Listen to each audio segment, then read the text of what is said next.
আল্লাহর কসম, আমরা কোনো দলের বিজয় চাই না, আমরা আল্লাহ তাআলার দ্বীনের বিজয় চাই, আমরা জনগণের বিজয় চাই। এই মুসলিম জনগণ আজ জালিমের হাতে নিষ্পেষিত হোক।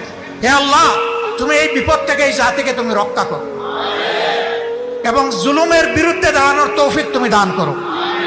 আল্লাহ তাআলার দরবারে সেই মুনাজাত করে নামাজের সময় আসন্ন আমাকে এখানে দাওয়াত করার জন্য আমি মহান রবের দরবারে শুকরিয়া আদায় করছি এবং এখানে বড় হুজুর ওনাকেও আমি আমার অন্তরের অন্তঃস্থল থেকে শুকরিয়া আদায় করছি।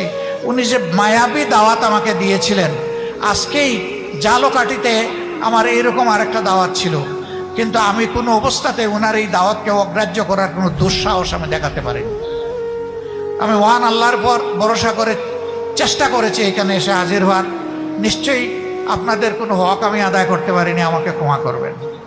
আমার জন্য একটা দোয়া করবেন, একটা দোয়া চাইবো আপনাদের কাছে। আমি আল্লাহর জন্য, আল্লাহর দ্বীনের জন্য রক্তমাখা চাদর নিয়ে শহীদ হয়ে আল্লাহর দরবারে হাজির রাখতে চাই।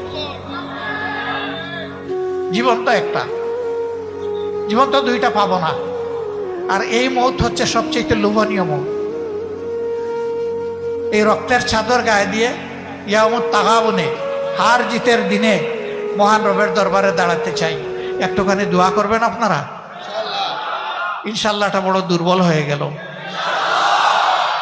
জাযাকুমুল্লাহু খায়রান, বারাকাল্লাহু ফি হায়াতিকুম। আসসালামু আলাইকুম ওয়া রাহমাতুল্লাহি ওয়া বারাকাতুহু।